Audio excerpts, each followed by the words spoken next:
Scott Orlin with Cinema Magazine. The brand new TV series coming across your way is called The Politician. And one of the stars right here with us, Ben Platt. Congratulations. Thanks. How close to your own high school experience was this in regard to ambition?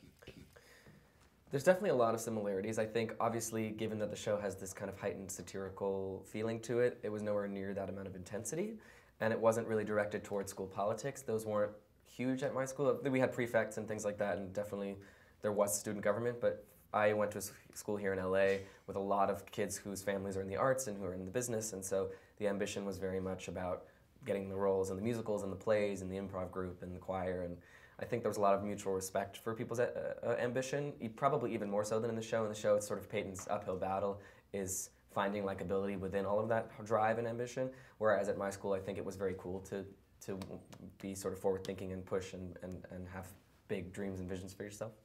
Having known your parents, I can only fathom that you were brought up very socially aware. Totally. So how much of politics was this kind of eye-opening to you, and are you kind of aware of?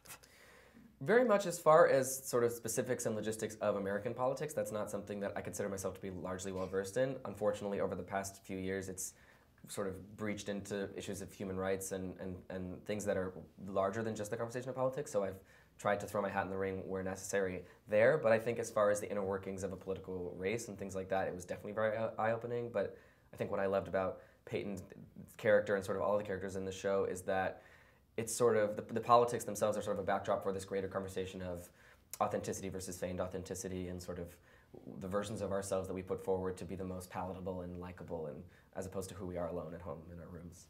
I was fascinated by that. You used the word likable, and it was fascinating, having now seen all 8 episodes of this, who is likable in the show? Because everybody has a light side and a dark side, and it's kind of difficult to say, well, I want to cheer for that person, and they do something, you go, no, I don't. Exactly. I think that's like what's so delicious about the piece is that Ryan doesn't treat anyone as an angel and doesn't treat anyone as this total devil, horrible human being. I think everybody is complicated and everyone does really reprehensible things and everybody has intentions that are sometimes good, and I think the reason that people are going to love the show is that exact inner battle of can I forgive this person, and do I see myself in them, and can I admit that I see myself in them, particularly Payton, who does all sorts of very morally reprehensible things, but I think as the season goes on, hopefully you see where that all comes from and sort of his inner insecurities and need to succeed, and I think that's something that everyone can find their way into, hopefully.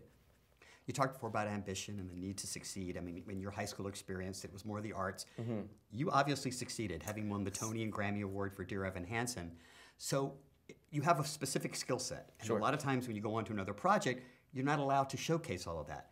This was in your sweet spot, that you really get a chance to kind of tap into everything, especially even the singing, because ironically, one wouldn't think that would come up in a high school type of experience. Totally. How cool was